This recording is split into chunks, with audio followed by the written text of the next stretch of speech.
ఏది 1,00,000 కోట్లు సంపాదించిన వాళ్ళ దగ్గర 1,000 కోట్లను సంపాదించిన వాళ్ళ దగ్గర వీళ్ళకి డౌట్ రాదు, వీళ్ళ మీద విమర్శలు ఉంటాయి. కానీ వాళ్ళు ఏమంటే జెండాలు మోస్తారు, వాళ్ళని గెలిపిస్తారు.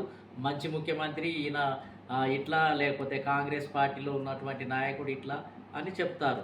కానీ బీసీలలో ఎవరన్నా జర తెల్లపుల్లగా కనపడంగానే ఇంకా వాళ్ళ దగ్గర ఎన్ని ఉన్నాయని అపోహలు లేనిపోని వాటిని కల్పించి ఇంకా ఆయనను క్యారెక్టర్నే దెబ్బతీయడానికి ప్రయత్నం చేస్తారు. కాబట్టి ఏదేమైనా బీసీల కోసం పనిచేయటానికి వచ్చినప్పుడు అవన్నీ ప్రజలు ఎవరు పట్టించుకోరు. ఇవన్నీ ఏందనంటే వాళ్ళకు ప్రత్యామ్నాయంగా ఒక బలమైన నాయకుడు ఎదగొద్దు, బలమైన పార్టీ రావద్దు అనేది వాళ్ళ ఉద్దేశం.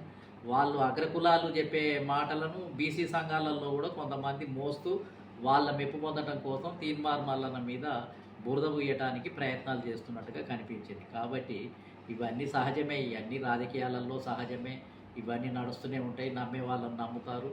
ఏదేమైనా ప్రజల కోసము ప్రజలకు ప్రజాస్వామ్యం కావాలి, వాటా కావాలి. ఇటువరకు మూగజీవాలు బీసీలు అనేవాళ్ళు అసలు ఎమ్మెల్యేలుగా, ఎంపీలుగా, మంత్రులుగా లేకుండా ఈ రాష్ట్రానికి ఒక్కసారి కూడా ముఖ్యమంత్రి కాకుండా రాజకీయ బానిసత్వంలో ఉన్నటువంటి కులాలు.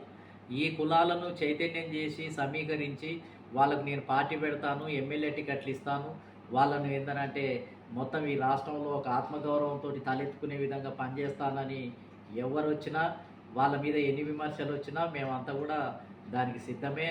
అటువంటి వాళ్ళకు మేము అండదండగానే ఉంటాము. ఖచ్చితంగా ఈ అన్నిటిని కూడా మేము తిప్పికొడతాము. ఇవన్నీ కూడా ఏంటిది అని అంటే ఇటువంటి వ్యక్తులు ఖచ్చితంగా అవసరం ఉంది. తీన్మార్ మల్లన్న లాంటి వ్యక్తులు మీకు దమ్ముంటే చేయండి, మీరు రండి. మీరు మంచి వ్యక్తులు అయితే మీరు వచ్చి పార్టీ పెట్టండి. మీరు మంచి వ్యక్తులు కదా, మరి మీరు బయట ఎందుకున్నారు? కాంగ్రెస్ పార్టీ చుట్టూ ఎందుకు తిరుగుతున్నారు? అదేవిధంగా బీఆర్ఎస్ చుట్టూ ఎందుకు తిరుగుతున్నారు?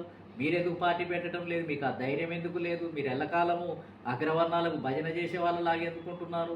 కాంగ్రెస్ పార్టీలో టికెట్లు ఇవ్వకుండా అందులో ఎందుకు పడి ఉంటున్నారు? బీఆర్ఎస్లో టికెట్లు ఇవ్వకపోయినా అందులో ఎందుకు పడి ఉంటున్నారు? అంటే మీరు మంచి క్యారెక్టర్ ఉన్నోళ్ళు, మీరు మంచి నిజాయితీ పరులు అని చెప్పుకునే వాళ్ళు మరి అందులో ఎందుకుంటున్నారు? బయటకు వచ్చి పార్టీ పెట్టుకోవాలి కదా. పార్టీ పెట్టిన వాళ్ళందరికీ ఏదో